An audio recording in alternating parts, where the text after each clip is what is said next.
who's in her 90s is thinking, she goes, oh, I don't do that. Keep passing out. I eventually wake up. I wonder where we all got our lead. She went to school at 40 and 15. California, he's like 22, 23.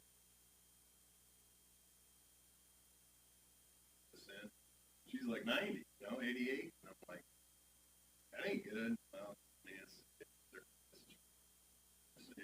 you can't take my car. I'm like, this is a lady that Model T's back in 19. You know how old she is? For cars, microwaves. She's seen so much in her life. She said, you can't take me. So that car sat out front for 2 years, never got it broken. You can't take my car.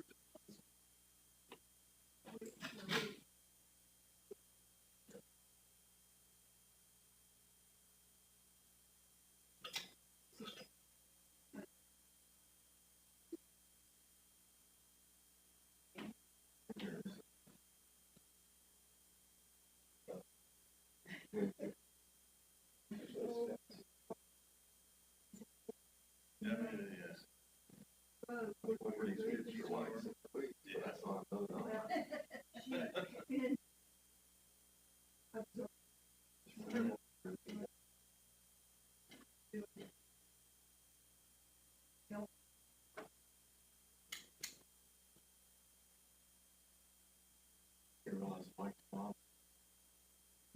out there like 3 months ago. Never she broke. She never.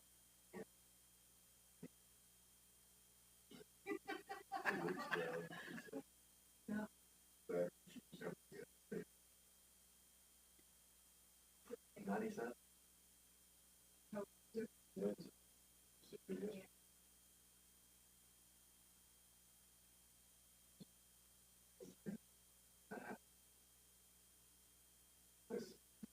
You remember Mike Hatch and this girl,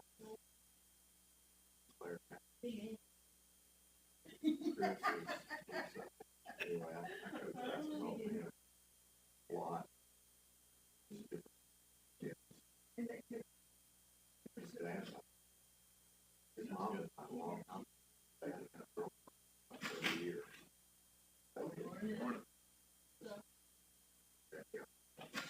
Yeah, perfect. He said, never said it.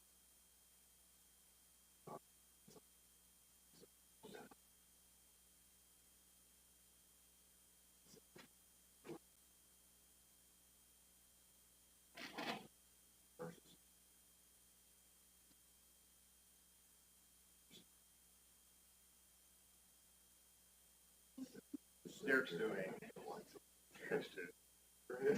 Oh, then I do one that's got to push back.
directions? Yeah, right here.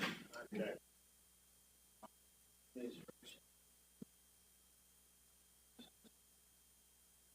Maybe we're not connected to Wi-Fi. Let me check that. I probably shouldn't have restarted it. So. Panic. Yeah, that may be the problem. Hasn't been a problem. Okay. Yeah. We have to do it the old-fashioned way. Nobody did.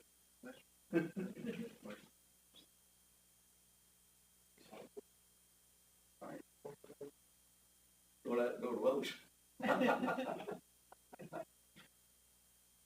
Not as good you hear, but we're trying to sort it out. So I'll call you if I need. Let me get the internet connection. Maybe that. Oh yes. Silly me. It was on my.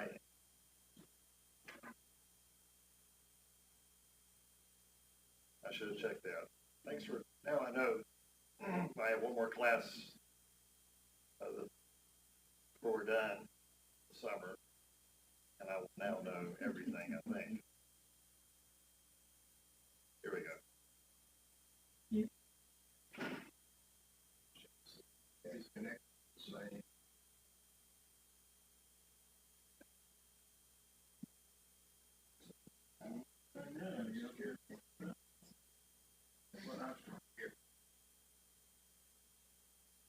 Watch up here. Got it.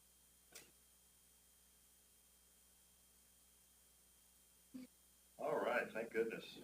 The minute passed. Is this okay for you guys over here? Everybody see all right? All right. Yeah, for those who were here when I was having difficulty connecting, because I had internet on, charging it, room, like to have Wi-Fi on. Sleeping. Okay.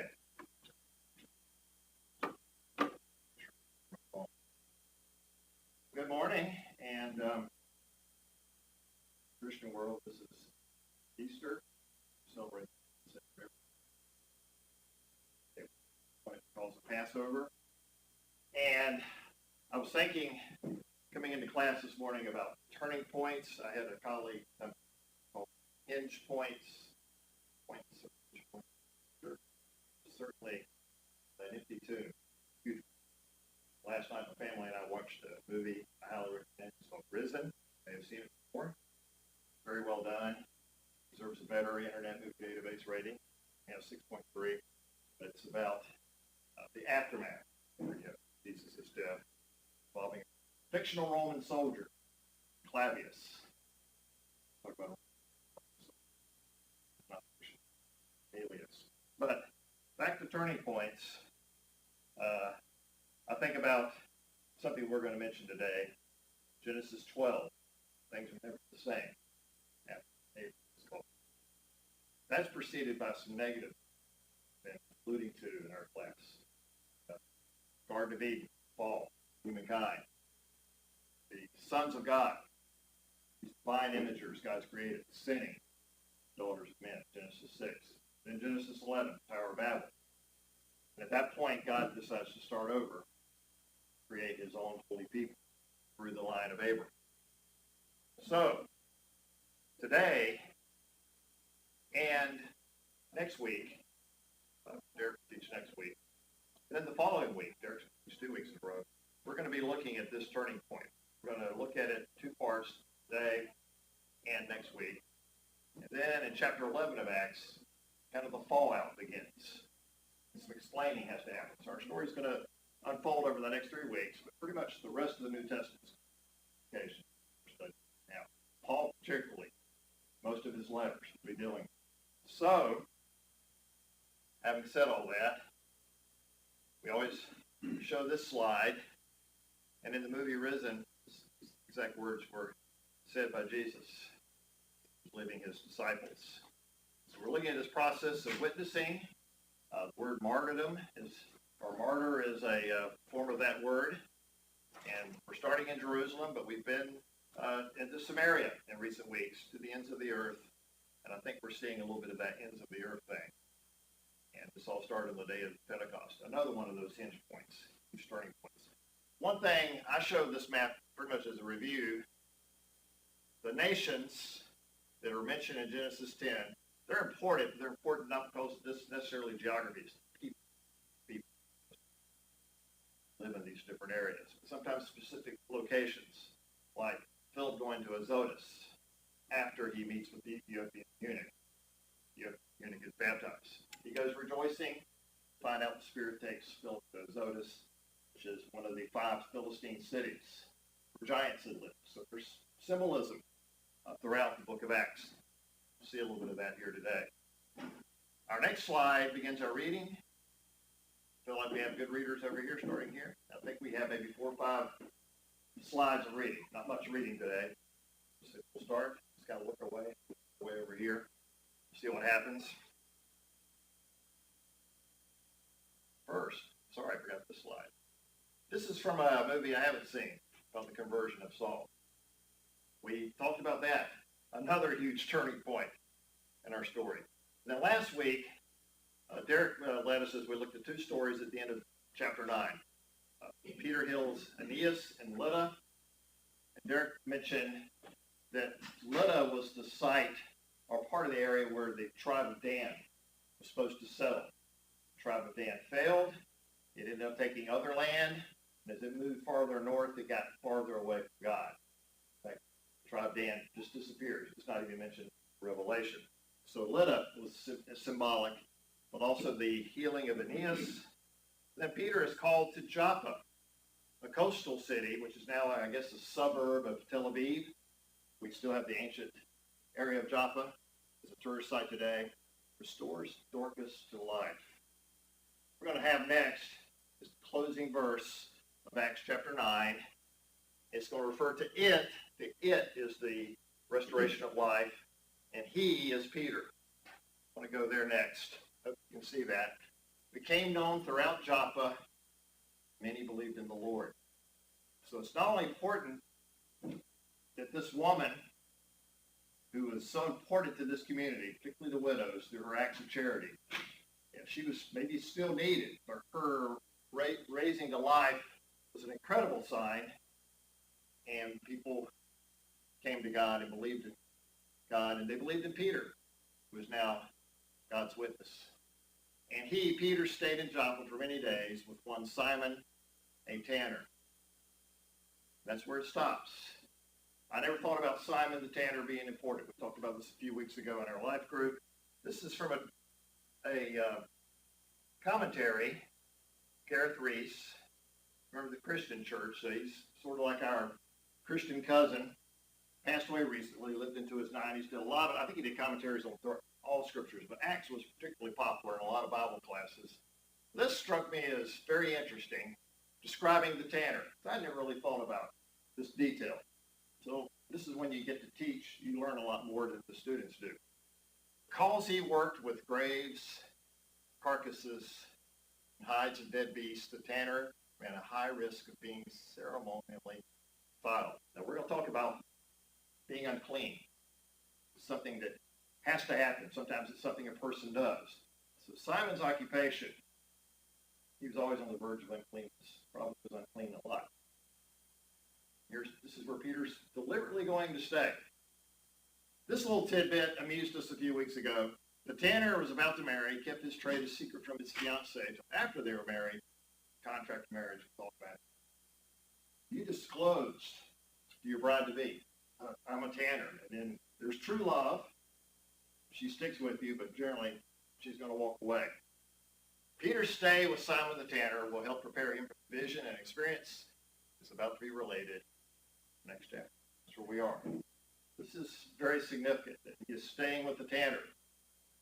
Peter, the man who, Simon that is always perpetually defiled because of the work that he does. And the smells. And how, one of the parts of this commentary I didn't include is just that, there were stipulations about where a tanner could live. It had to be outside the city. Or in the case of Simon, by the seaside. Okay, our first 2 verses as we start our story. We go from a tanner, Cornelius. At Caesarea, there was a man named Cornelius, a centurion of what was known as the Italian devout man who God and all his household. Gave alms generously to the people, gave alms generously to the people, and prayed continually to God. This illustration or this photo is of a reenactor, a Roman soldier reenactor. So this is a centurion. So I thought, reenactors really try to get the details right. And they're historians, living history. This might be how centurion, when he's in complete array, this might be how he looked. Now, we're reading Acts for the first time. Let's say we're come from a Jewish background. Luke's writing to a wider audience. We're shocked by Peter staying with Simon the Tanner. What would be shocking about this transition already? What do you think? There's some shocking news to learn. Maybe it's too early in the morning to be shocked. Rome prays all the time.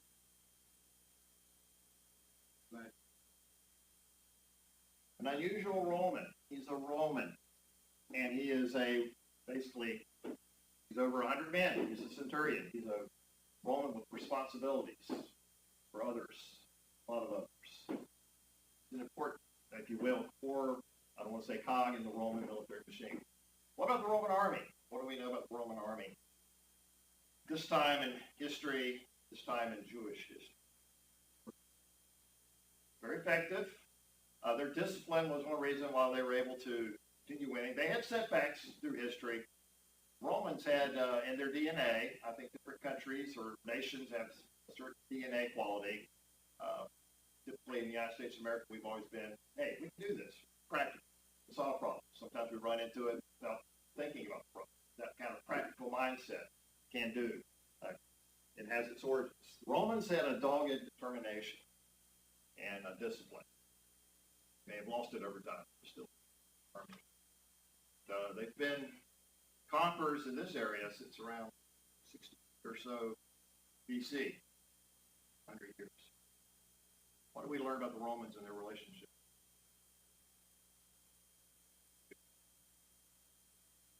Tolerate. Sometimes you have to tolerate things. You're under an authoritarian society. There's clear parameters of power.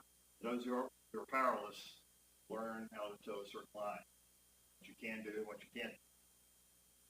What are some things from the teachings of Jesus that we learned that Roman soldiers could do? Are you theory there?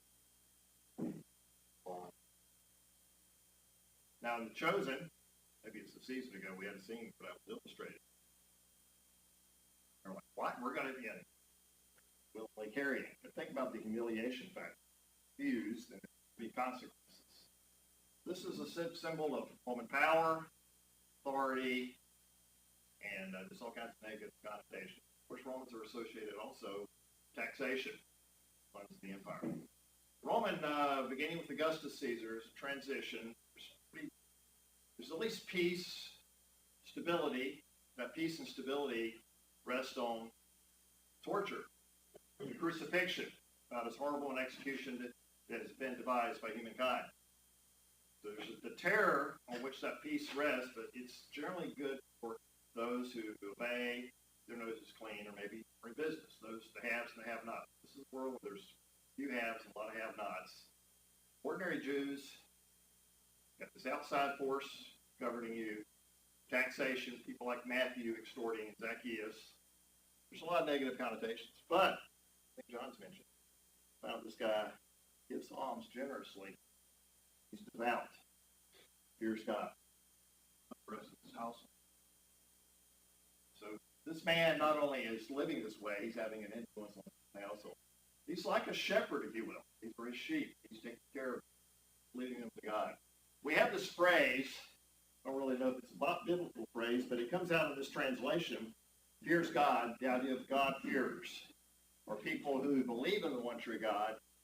They have not become Jews. They have not converted to what we call Judaism. They have not been circumcised. Gentile believers. So he falls under this heading. Our next section, verses 3 through 8. About the ninth hour of the day, he saw clearly the vision of the angel of God coming and saying to him, Cornelius, and he stared at him in terror and said, what is it? He said to him, prayers and your alms have ascended as a memorial for God. Now send men to Joppa, bring one Simon called Peter. He is lodging with Simon Tanner. His house is by the sea. The angel who spoke to him departed, called two of the servants, about so of those who attended, having related everything to them, he said to John. Okay, our story has just gotten a lot more surprising. Now an angel is appearing, Cornelius. The word sir, I drew this, and we're using the ESV today because translation works with what I want us to do, but it translated as Lord, but typically sir is an alternative and maybe the best alternative. But you see Cornelius' reaction. That's not an uncommon reaction. Of an angel. What are some things you notice in this particular section? 6 verses. Things stand out in detail. Seeing you all look at a screen, I can't tell you how this makes me happy. It's not a common thing. Glasses, God already blessed me on this Easter one. I like the idea that his prayers and alms had ascended to God. Have you seen that kind of reference to pleasing sacrifices? Yes. The idea of a sweet aroma or a memorial. Think about that. Our offering of songs of praise, our prayers, giving, and then our daily sacrifice. The man, the way he lives his life. In your illustration, his character took the servant. His somebody else. But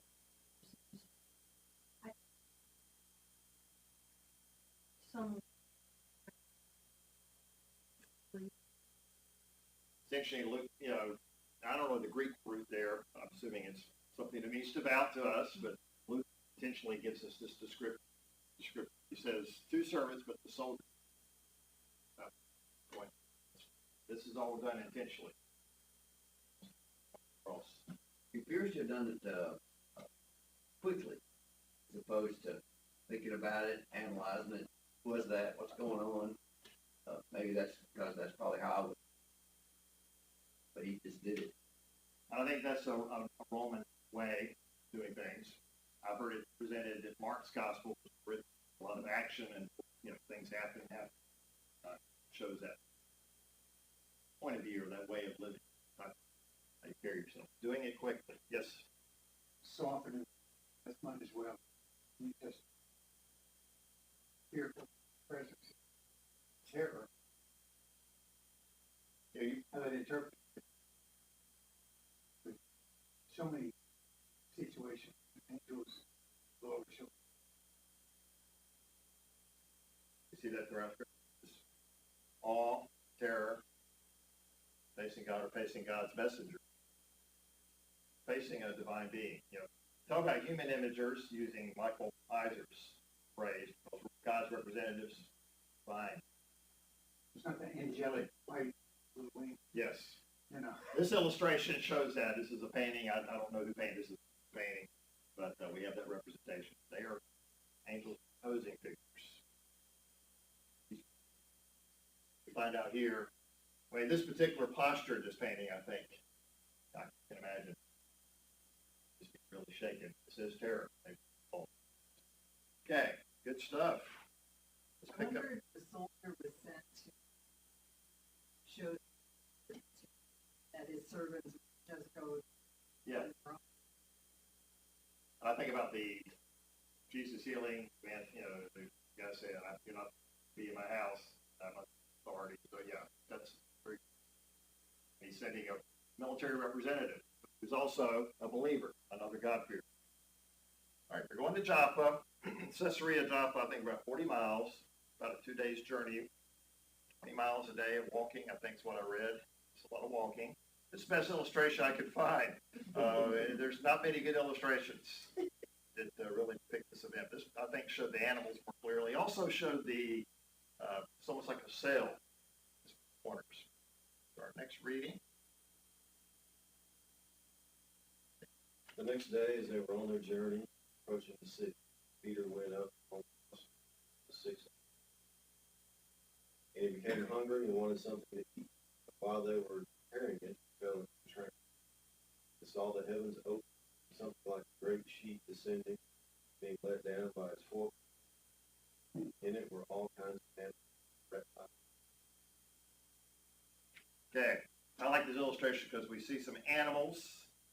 The pig gets prominence. Some animals, exotic animals, rabbit as well. Different connotations with reptiles, the birds, everything's there. There's camels, all kinds of variety here. Okay. So, very familiar with this passage. Hopefully we'll learn some new things about it. But this particular short segment, what surprises you, strikes your attention? You know, I never noticed about that, and he became hungry. I don't think I've ever noticed that. I've always just disregarded that, and so, and then this is when the show. I think that's an important detail. These details are very important. And that's one we read, like, yeah, I know the story. And I didn't catch that. Actually, you called it just by reading it. It took a commentator. Hey, way ahead of me there. But he's hungry. They're preparing it. There's even the possibility that he's smelling food. Yeah, I'm ready.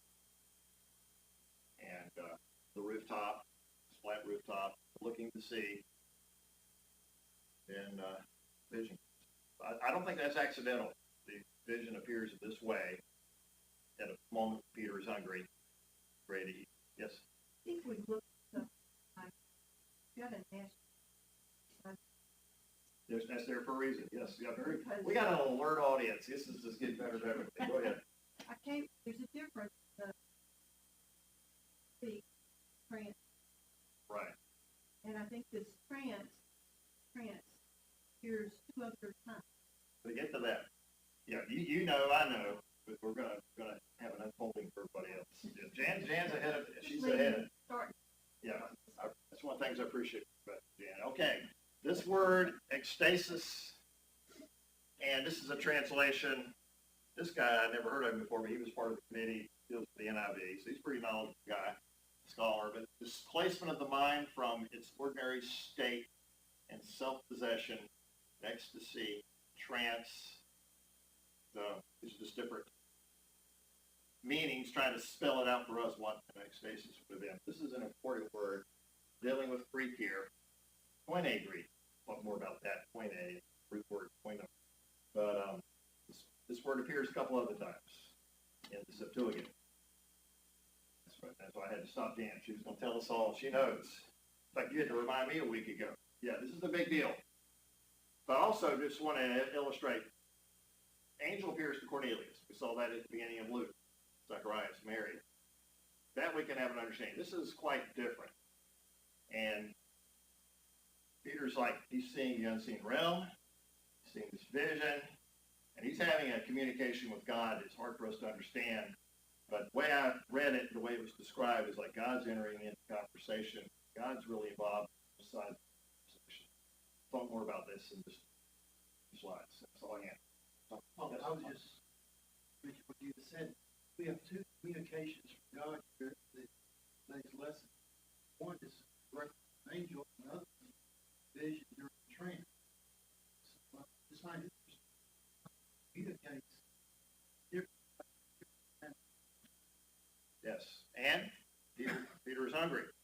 Maybe something to end. This is we'll talk more. But you got the 4 corners of the earth, down by its 4 corners, so that would represent this idea of 4 corners. There's a sense of They have an old world, and we found out that pretty much ends in present-day Spain, Tarshish, importance of that city.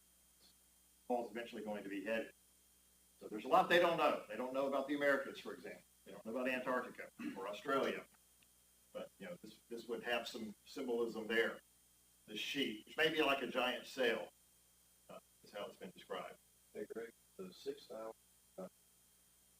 Yes, this would be around noon, yes. So, yes, he's hungry? Calculate. Yes. Okay. You know, he had,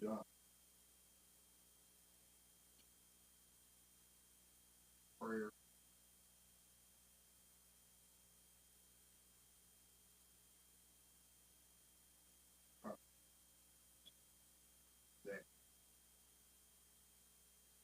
Check something, Johnny. Just maybe back and forth slide. Well, this is keynote for Saul.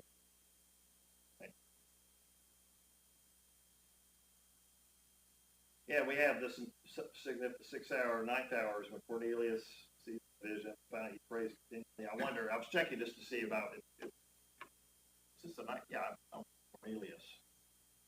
Well, he was doing his devotion, so good points. Was that?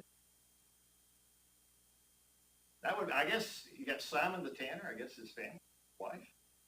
We don't know, we know Simon the Tanner lives there, so he may have served, I don't know. He's a tanner, and I'm assuming, excuse me, he was Jewish. Yeah, we were talking about how Simon is always in danger of being unclean. That would be an issue if it's all, okay. You know, you had a Gentile from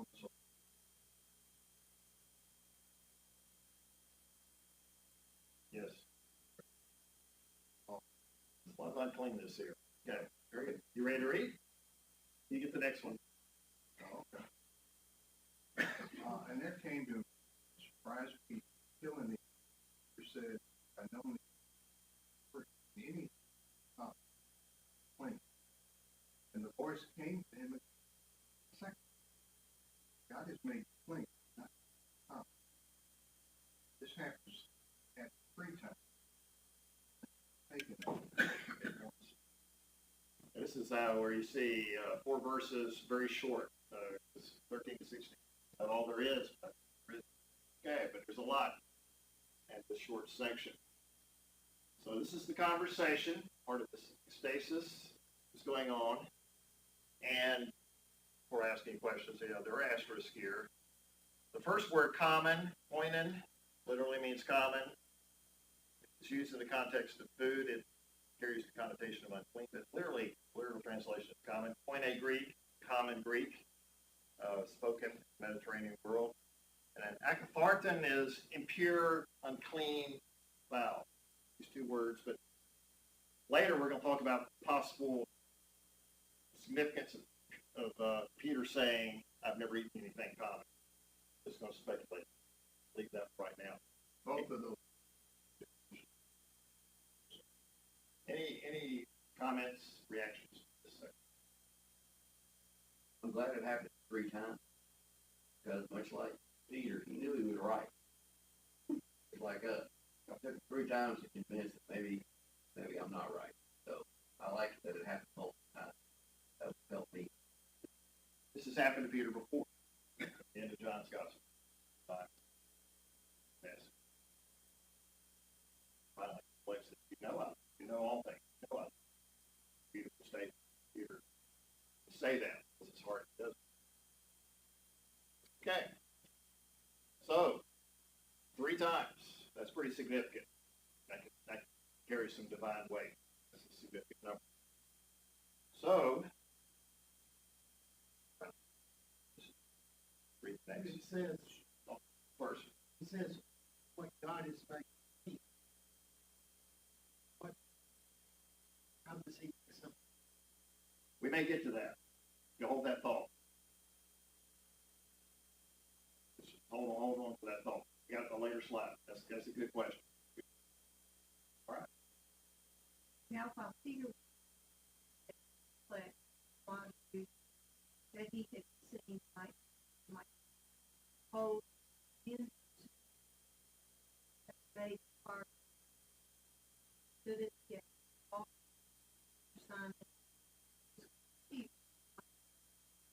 while Peter on the spirits of 3 men rising.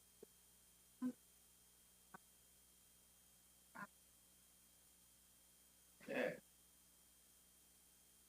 Getting close to the end of our, any details? We just had a vision. Now the Spirit speaks. He's getting it all. Yes. Yeah. What about what the Spirit is telling? This is Acts is the story of the Spirit of God. Jesus said, leaving, so Paraclete come to you, guide you. Spirit of God. Jesus is the Spirit of God.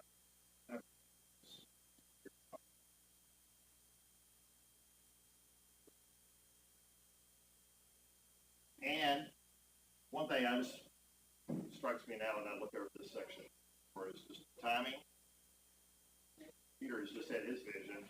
Now, this ecstasis, Peter's perplexed. Cornelius wasn't perplexed. He knew what to do. Peter's seeing something quite different. Startling. Like, what's this mean? And men come at the same time. Think of that time. That's, I think, the Spirit as well. Yes? I'm imagining assuming whoever is that will choose. Yes. He doesn't know yet. So that could be a real shock. We'll get it. Again, just hopefully things will unfold. But yes, he doesn't know. He says there are 3 men looking for you. Go with them without hesitation. So he's got some pretty explicit instructions, but the identities of He's gonna go hungry. we'll see. We'll see about that. It's implied that he doesn't go hungry. Right now he is hungry, But the but Spirit I think he's forgotten that. Yes. the Spirit doesn't explain the, just that, Yes. Peter's going to have to work some things out, and okay. Good point. You guys are way ahead of it. The girls have 3 men, 3 back in play. Yep.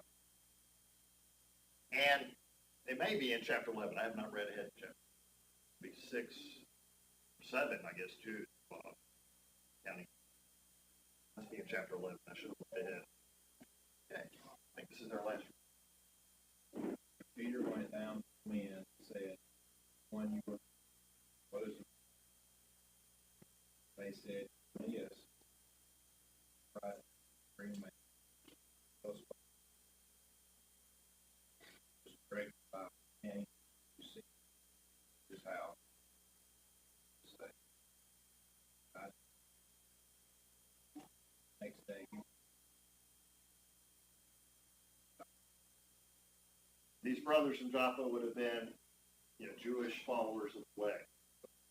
Got this mixture of Jews, Gentiles, devout soldier, his servants, Peter and 6 of his brothers in Christ. They go on a journey, probably a 2-day journey to Caesarea, coast, Joppa. So inviting them as guests implies they're going to eat lunch, what we would call lunch. Yeah, for Easter.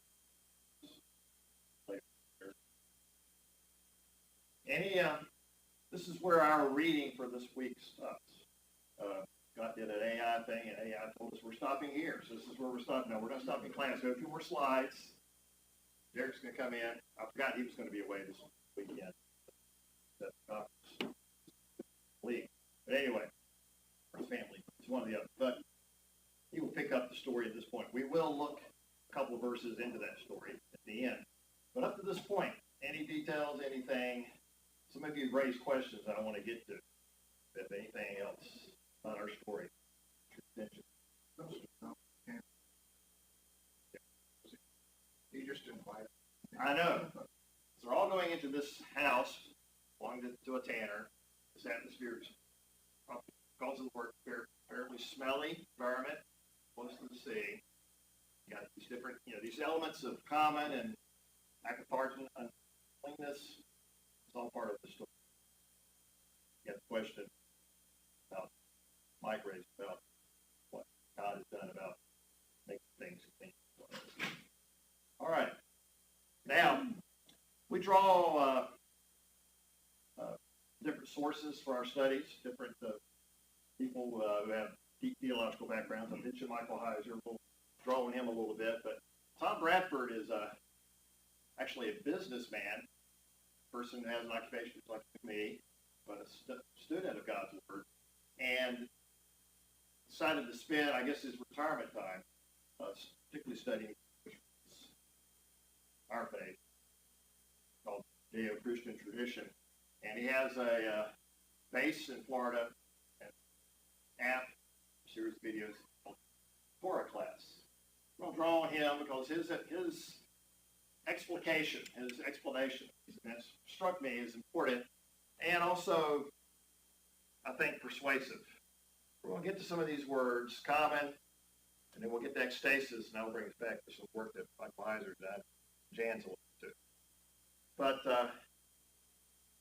first we're going to look at the point of view of God, Yahweh, that's his name. How he classified humans. And I just want to give the source. So Yahweh mandated there's two main classifications for imagers, we have commonly called image bearers, and like just do one at a time. Common or clean is the spiritual status. All of humankind is common, clean, except for can be holy. He can elevate you. That's what he did when he chose Abram, chose the line of Jacob. Israel. People, Abram's seed, were set aside as holy. But Yahweh can elevate what's common to holy. He's the only one who can elevate. Now, people do things that take them into the realm of unclean, or, well, it has some stuff. But I'll put this third possibility of being unclean. Something has to happen to degrade your status. Usually it involves a human act. Y'all remember any examples of what might make someone perceived as a common? Touching something. Yes. So being involved, which would be Simon the tanner's work. Touching the dead. Ladies in the tent.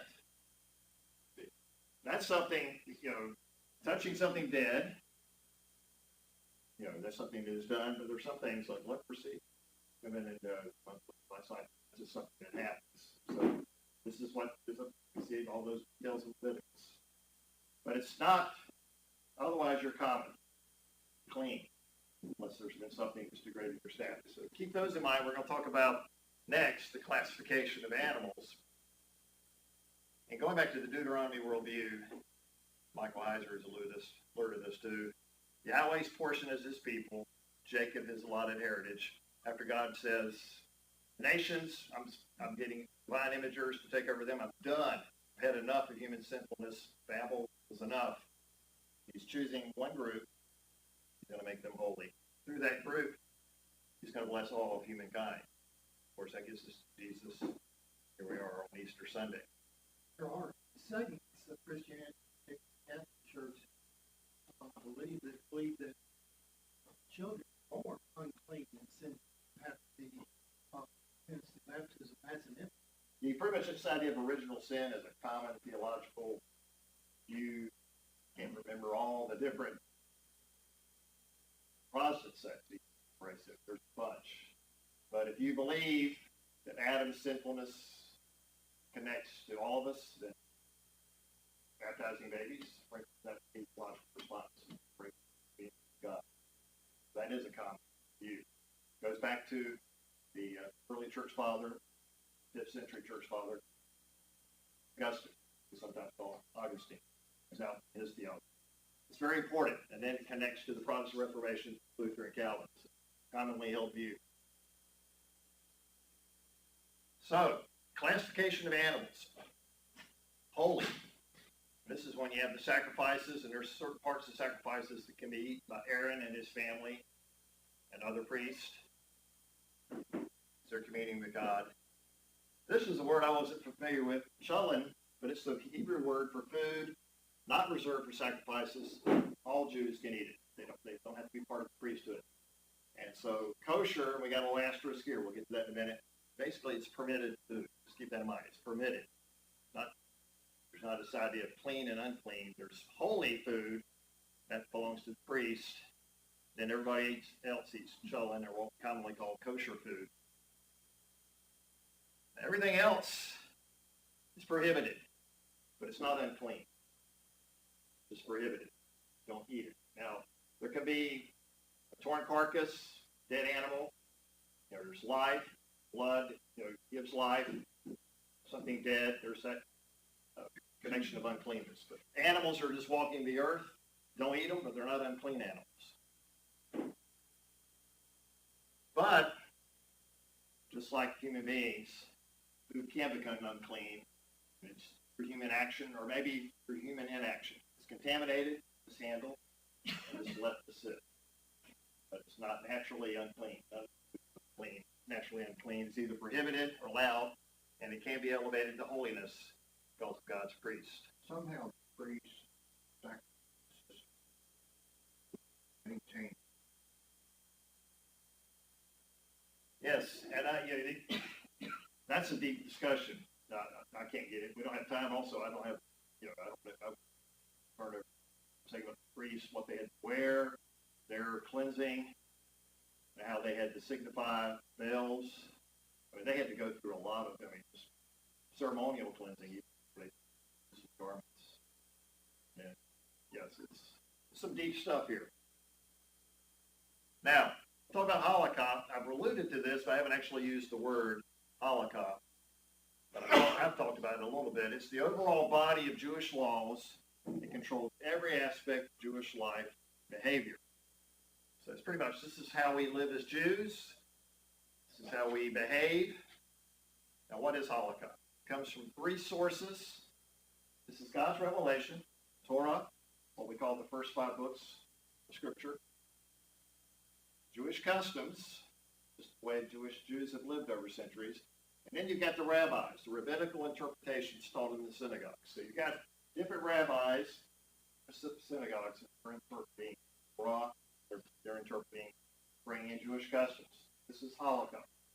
So halakha is basically, this is Jewish life, Jesus' world, Peter's world, Paul's world. It's throughout the New Testament. Paul, Peter, they're dealing with halakha. Jesus as well. Jesus is on the Sermon on the Mount. He says, "You've heard said this. This is what I say." He's doing the usual rabbi's way of teaching. Went a little too far there. So here's something I've mentioned, but I think we're spelling out a little bit more clearly. You've got the written Torah. You've got Torah, the oral Torah. Jews, they carried away. So, for example, Stephen, before he's stoned, he's saying some things from written Torah to counteract this whole halakha view. Sanhedrin leads to his death. Another thing that's important, this is particularly important for Grecian Jews, the synagogue is replaced with temple. Far away, diaspora, far away from Jerusalem. And the synagogue, Tom Bradford uses this analogy, and I think it can connect to us. They're kind of like individual churches, individual congregations. Right? Individual congregations and churches of Christ. Things may be a little different from each other. So the synagogues are divided just as Christians. There's an individual Christian sects, and they have different doctrinal variations, different traditions. The rabbi, his spin on things. So you had the Grecian, or the synagogue of the Greeks in Jerusalem. That has appeared in our story. Obviously, it was a synagogue. Really, the way they were taught, they found Christians to believe. So I'm bringing this up. Previous two slides, what Yahweh ordained. Now we want to look at what halakha is teaching, what practices are Jews like Peter. So, halakha classifies humans as clean. Jews are holy and clean. Gentiles are unclean. Test your memories, your short-term memories, Yahweh said.